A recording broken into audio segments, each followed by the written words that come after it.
घड्याळातली वेळ पाहता आणि 10 वाजता प्रचाराची सांगता करायची असल्यामुळं व्यासपीठावर उपस्थित महायुतीचे सर्व सन्माननीय नेत्यांची क्षमा मागून आपलं नाव न घेतल्यामुळं आजच्या या सभेला इथे उपस्थित माझ्या माता भगिनी वडीलधारी मंडळी, मोठ्या संख्येने इथे उपस्थित असलेल्या माझ्या तरुण भावांना आणि इथे उपस्थित पत्रकार मित्रांनो, सर्वप्रथम बारामती लोकसभा मतदारसंघाच्या महायुतीच्या उमेदवार आदरणीय सुनेत्राताई अजितदादा पवार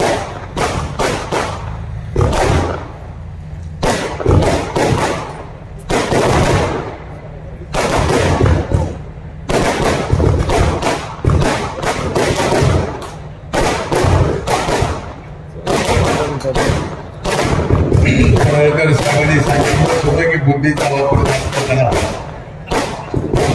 ज्याने कोणी फटाकडे वाजवले त्याने अतिशय बुद्धीचा वापर जास्त केला परीक्षा देताना.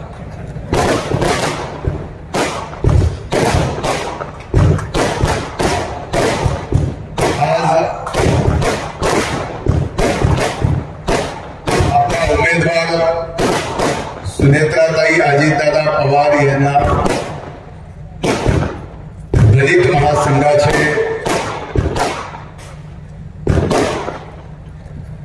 अध्यक्ष पहलवान बाळासाहेब पाटोळे, संस्थापक अध्यक्ष प्राध्यापक डॉक्टर मच्छिंद्र सकटे यांनी जाहीर पाठिंबा दिला. मी त्यांचे मनापासून या ठिकाणी राष्ट्रवादी काँग्रेस पक्षाचा आणि महायुतीचा एक कार्यकर्ता या नात्यानं त्यांचे आभार व्यक्त करतो. लोकसभेच्या निवडणुकीच्या तिसऱ्या टप्प्याच्या वळणावर आपण आलो आहे. येत्या 7 तारखेला बारामती लोकसभा मतदारसंघाचं मतदान. लोकसभेचं मतदान म्हणजे लोकपंचायतीचं म्हणजे ग्रामपंचायतीचं नाही, जिल्हा परिषद पंचायत समितीचं नाही, नगरपंचायत नगरपालिका महानगरपालिकेचं नाही, विधानसभेचं नाही, तर हा देश पुन्हा कुणाच्या ताब्यात द्यायचा. आणि खऱ्या अर्थानं हा देश ज्याच्या ताब्यात देईल, हा देश त्याच्या ताब्यात दिल्यानंतर देशातली 140 कोटी जनता सुखी राहणार आहे. या 140 कोटी जनतेच्या जीवनमानामध्ये बदल होणार आहे. या देशाची पद प्रतिष्ठा जगामध्ये वाढणार आहे. आणि सगळ्यात महत्वाचं, या जगातल्या सर्वात मोठ्या लोकशाही असणाऱ्या 18 पगड जाती धर्माचे लोक ज्या देशात गुण्यागोविंदाने राहतात त्या देशाकडे कुणी वाकड्या डोळ्याने बघणार आहे का, याच्यासाठी ही निवडणूक फार महत्वाची आहे. एकीकडे महायुती म्हणून, एनडीए म्हणून गेली 10 वर्ष या देशाचा कारभार आदरणीय मोदी साहेब सांभाळतात. 10 वर्षातली या देशाची प्रगती पाहता आज देशातले जवळजवळ 33 पक्ष मोदी साहेबांना पाडण्यासाठी देशातल्या विविध भागातून एकत्र आले तरी इंडिया नावाचा एक घटक झाला.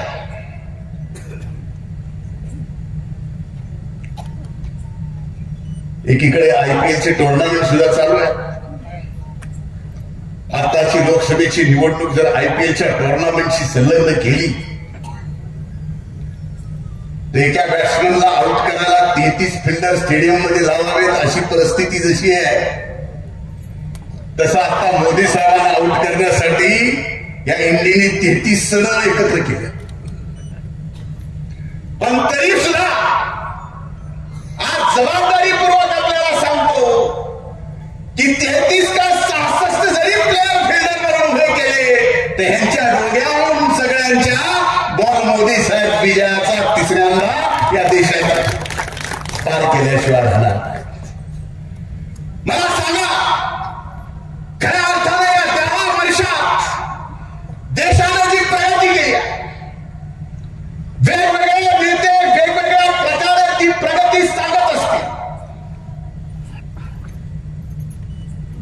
ती रस्त्याच्या माध्यमातून झालेली असेल, दवाखान्याच्या माध्यमातून झालेली असेल,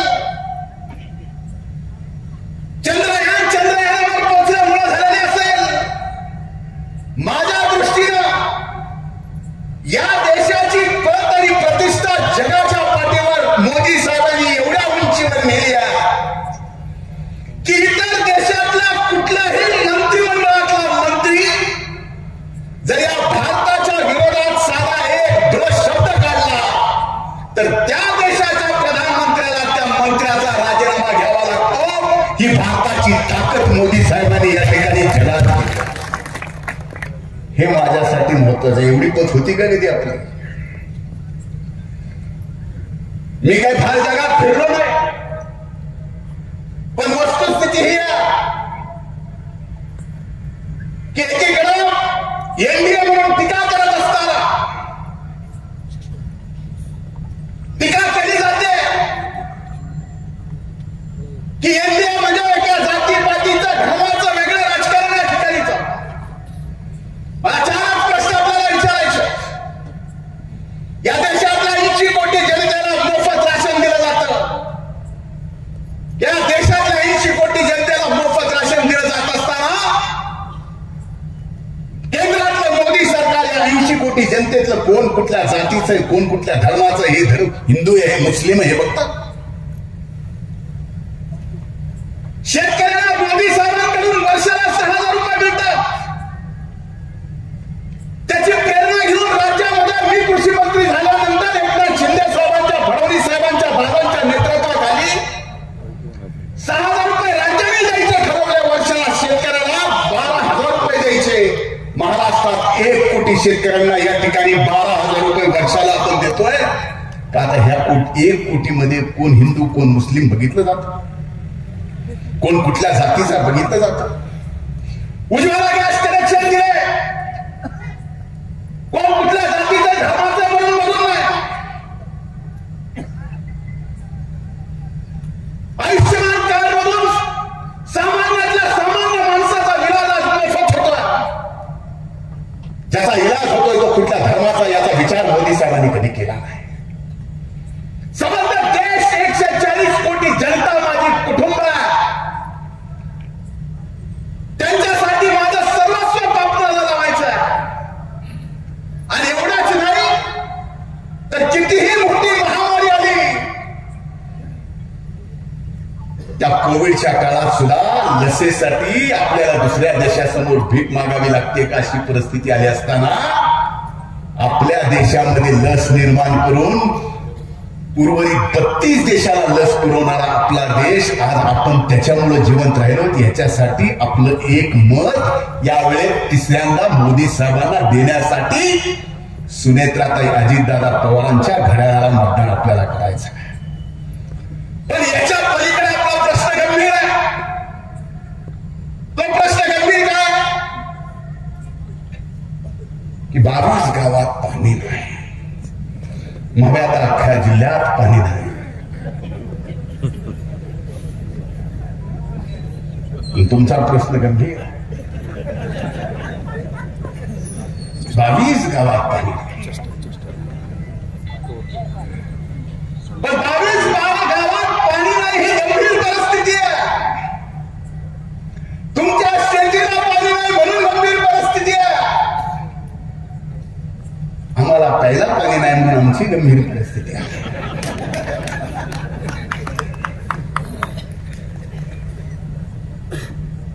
पाणी येत आहे,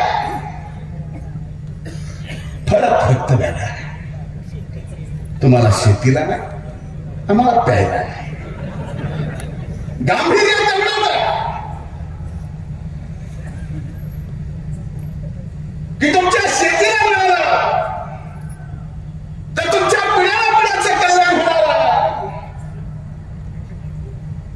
तुमच्यासारखं आमच्या शेतीला जर मिळालं तर आमच्या इकडले सुद्धा लोक इकडे ऊस तोडायला येणार नाही, तिथं ऊस पिकवितील अशी परिस्थिती.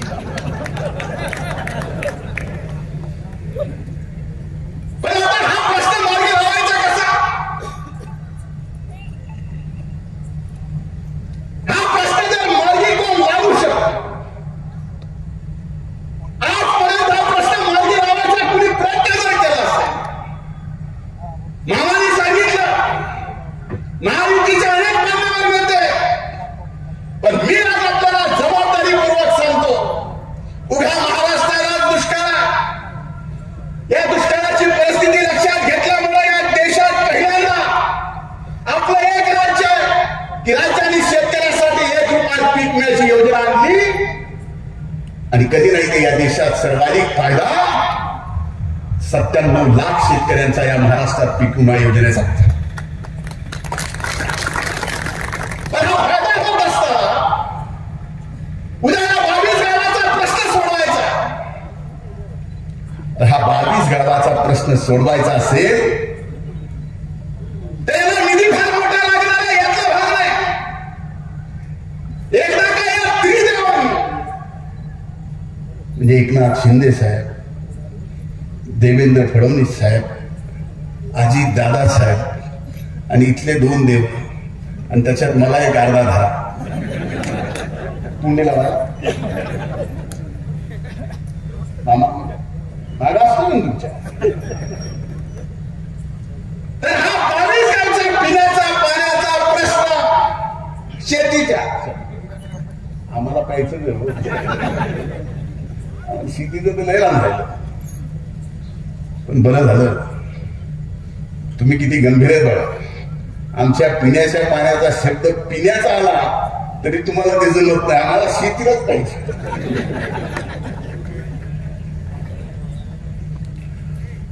पण तुमच्या शेतीचा प्रश्न मार्गी लावून देण्याची जबाबदारी आणि शब्द मी महाराष्ट्रात अनेक नेते पाहिले, अनेक नेत्याच्या सोबत काम केलं, महाराष्ट्रातल्या नाही तर देशातल्या अनेक नेतृत्वाच्या सोबत चांगली सरकार राहिलेलं आहे. पण एकदा का जनतेला, एकदा का व्यक्तीला, एकदा का समूहाला जर काम करतो म्हणून शब्द दिला, तो शब्द पूर्ण करणारा जर या महाराष्ट्रात कुठला नेता असेल तर त्याचं नाव आहे अजितदादा पवार, दुसरं कुठलं नाही. आणि आज ही निवडणूक पाहता, ही निवडणूक विकासाच्या मुद्द्यावर चालली आहे. हा देशाचा प्रधानमंत्री कोण व्हावा आणि त्या प्रधानमंत्र्याच्या पाठीमागे आपल्या लोकसभा मतदारसंघातला लोकप्रतिनिधी मजबूतीनं येणारा 50 वर्षाचा देश घडवण्यासाठी 5 वर्ष आपल्याला पाठवायचा आहे, याचा विचार करून चाललाय का? इथं तसा विचार चालला नाही. इथं निवडणूक वेगळीकडेच आहे. इथं देशाचा पंतप्रधान कोण व्हावा कोण नाही हा विषय नाही. शेतीला 22 गावच्या पाणी मिळेल नाही मिळेल ह्याच नाही. इथं चाललंय भावभावकीचं, भावबंदकीच निवडणुकीत. मला एक गोष्ट कळाली नाही. हो मी मराठवाड्याचा, हो मी बीड जिल्ह्याचा, मागासलेला बीड जिल्ह्याचा, पण मला खात्री आहे मोदी साहेबांच्या आणि महायुतीच्या या त्रिदेवाच्या नेतृत्वाखाली माझा मागासलेला बीड जिल्हा सुद्धा विकासित जिल्हा म्हणून पुढे आणल्याशिवाय आम्ही स्वस्थ बसणार नाही. पण मला एक गोष्ट कळाली नाही. एखादी मराठवाड्यात जन्मलेली आमची बहीण जी खऱ्या अर्थानं बारामतीमध्ये पवारांच्या घरी सून म्हणून येते, जी खऱ्या अर्थानं बारामतीचीच येते.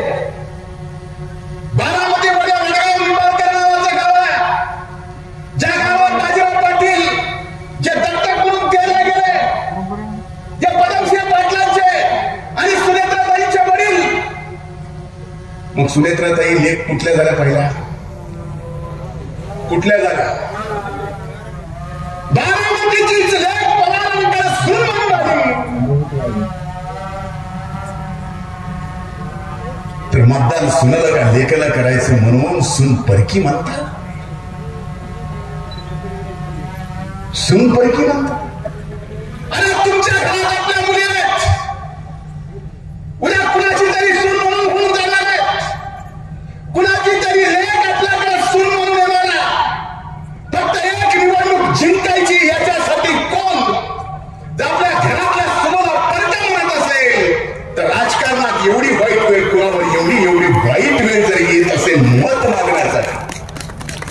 आणि ते एवढ्या उत्तुंग नेतृत्वाला, हे मला जर कळत आहे, तुम्हाला भावना नाही, तुम्हाला भान नाही, तुम्हाला हृदय जर असेल त्या हृदयाला सवलत नाही काय? एवढ्या निघत मनाच्या तुम्ही झाला की घरातल्या सुनाला फक्त मतासाठी परकय करायचं. आणि अजितदादासारख्या विकासभूक नेतृत्वाला ज्यांनी समग्र आयुष्य राजकारणात पहिल्या दिवसात पाऊल टाकलं, त्या दिवसापासून ते पहाटेच्या शपथविधीपर्यंत एवढंच नाही तर 2022च्या 53 आमदाराच्या सह्यापर्यंत आदरणीय पवार साहेबांचा थुक्का सुद्धा ज्यांनी ओलांडला नाही ते अजितदादा पवार आहेत. पण प्रत्येक वेळेस ज्या वेळेस क्षणी असं राजकीय परिस्थिती निर्माण करायची मला कळालं नाही. मला मी सासवडला हे बोलल्यानंतर माझ्या बोलण्यावरती अनेक जणांनी टीका केली. म्हणले काही जणांना अगोदर भाजप सोबत जायची गडबड होती. आता पुलोदमध्ये तुम्ही भाजप सोबत गेला होता त्यावेळेस आमचा जन्म बी झाला नव्हता. पुलोदमध्ये भाजपचं सरकार स्थापन केलं ते संस्कार प्रदीप दादा जनसंघ नाही, पुलोद जनसंघ भाजप तेच. तुम्ही आता भाजपमध्ये आलात ती मूळ भाजपचा आहे. सगळं माहिती आहे.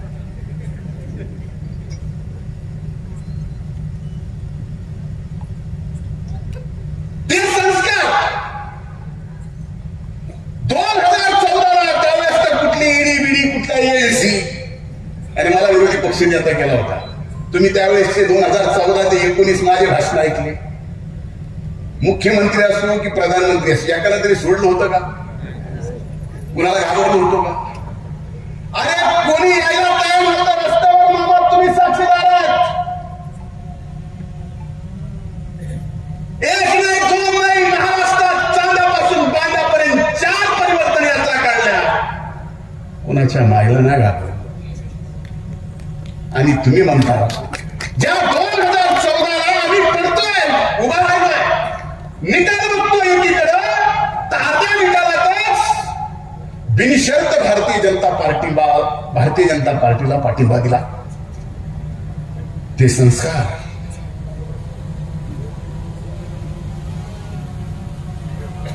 गणेश चतुर्थीच्या म्हणजे 2017ला ज्या दिवशी गणपती बसला त्या दिवशी दिल्लीत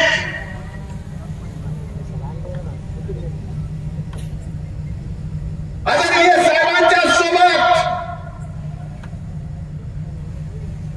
विधानसभा, लोकसभा, मंत्रिमंडळ, पालकमंत्रीपद सगळं ठरलं. का बिघडलं? मी म्हणलं अनेक पुरावे द्यायला तयार आहे. ते म्हणले द्या.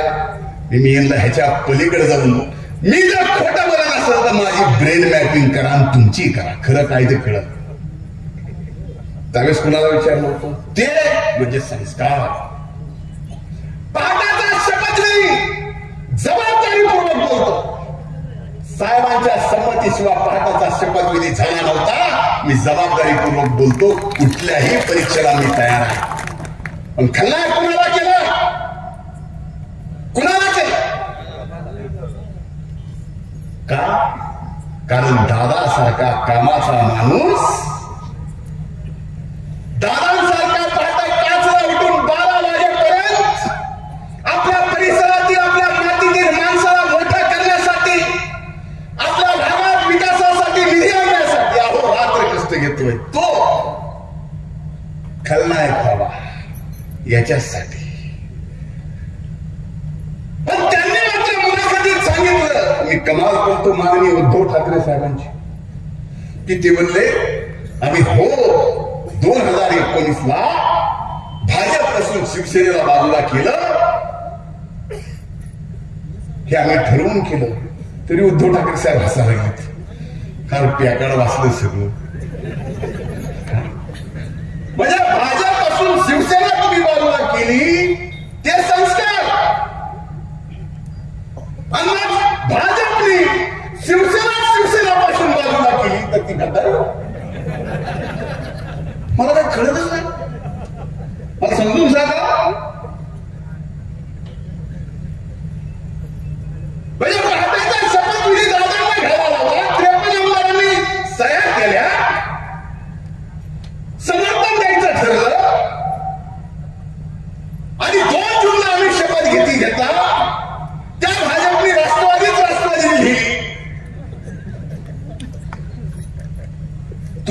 केलं ते संस्कार आम्ही केलं, आम्ही करता एकाला एक नाही तर द्यावं का नाही, हे कशासाठी चाललंय? आणि स्वतः जाहीर कबूल केलंय तरी शिवसेनेवाले आले वेगळे ह्याच्यातही असलं. 2019ला भाजप आणि शिवसेना त्यावेळेस जे निकाल दिला होता ते जर पुन्हा गोविंदांनी अडविले साहेबांनी नांदू दिला असता तर ह्या भानगडी झाल्या असत्या का?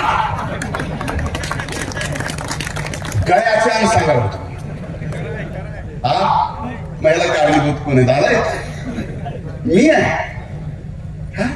आणि तू करता राहतो. म्हणून मी आपल्याला सांगतो ह्या गरीबच्या राजकारणापासून बाहेर येणं गरजेचं आहे. आज देश कोणाची पदावर जातोय, आज देश आर्थिकदृष्ट्या 5व्या क्रमांकावर आला. पुढचे 5 वर्ष पुन्हा संधी द्यायचं या देशातल्या जनतेने ठरवलंय, तुम्हाला सुद्धा ठरवावं लागणार आहे. पुढच्या 5 वर्षात हा देश जगात 3ऱ्या क्रमांकावर जाईल. ज्यावेळेस देश पुढे जाईल त्यावेळेस जर आपला लोकप्रतिनिधी मोदी साहेबांच्या पाठीमागे खंबीरपणानं आपल्या विचाराचा नसेल तर शेतीचं पाणी तर स्वराज या बिडाला राहिला.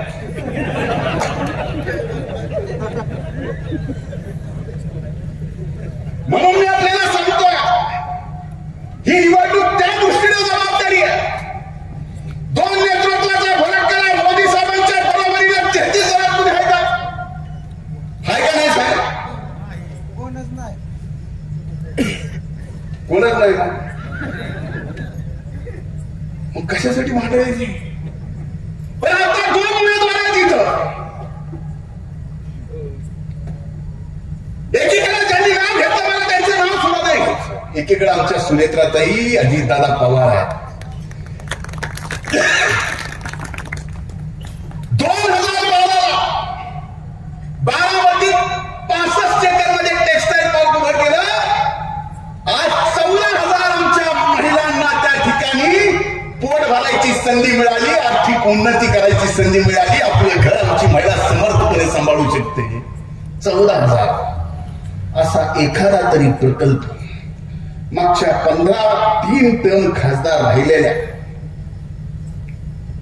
आंतरराष्ट्रीय पातळीवरच्या नेत्या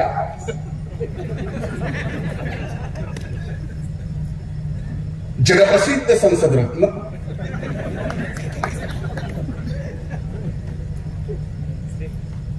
यांनी एकतरी आपल्या कल्पनेतून आपल्या वडिलांचा आशीर्वाद घेऊन इथल्या 1000 मायबापांना तरी रोजगार देण्यासाठी एक प्रकल्प आणला का? हा फरक 2 उमेदवारांचा कळत नाही. आपल्या जर ताई सुनेत्राताई अजितदादा पवार ह्या आपल्या खासदार म्हणून मोदी साहेबांसोबत त्या ठिकाणी गंभीरपणानं देशाच्या सर्वभौम सभागृहात उभ्या राहिल्या तर तुमचं पहिलंच विकासाची फार मोठं कनेक्शन आहे. आमचा तर लय बॅकलॉग राहिला कडे असा, पण तुमचं डायरेक्ट स्त्रोत आहे.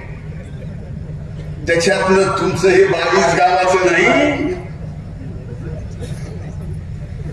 तुमच्याकडून उरलं तर बिडाला पाणी सोडा. एवढं पाणी मामा. म्हणून आज आपल्याला सांगतोय जबाबदारीपूर्वक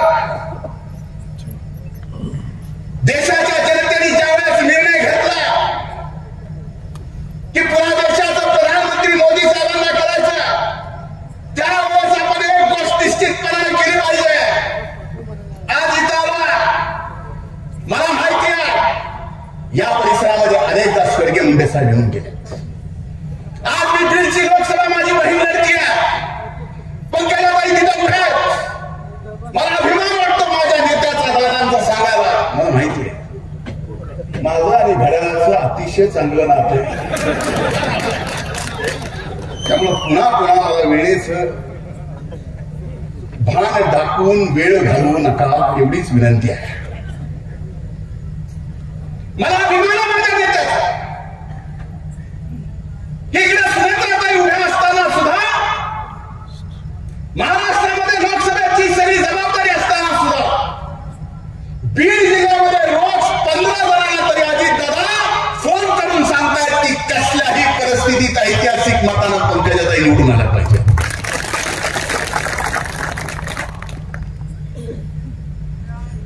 ही काळजी आहे. परिस्थिती बघून जर त्या ठिकाणी बीडची सुद्धा काळजी घेतात तर माझी सुद्धा जिम्मेदारी बनती. तिथून मी इथं येऊन तुम्हाला हात जोडून नतमस्तक होऊन सुरेंद्रताई अजितदादा पवारांसाठी आपण घड्याळाच्या समोरचं बटन दाबून ऐतिहासिक विजय करून द्या. जगात त्या दिवशी दोनच बातम्या चालल्या पाहिजे की तिसऱ्यांदा मोदी देशाचे प्रधानमंत्री झाले आणि बारामतीच्या खासदार सुनेत्राताई अजितदादा पवार झाल्या. ही एवढीच बातमी दिवसभर चालली पाहिजे हीच विनंती करतो. खूप खूप धन्यवाद. जय हिंद, जय महाराष्ट्र, जय राष्ट्र. धन्यवाद साहेब.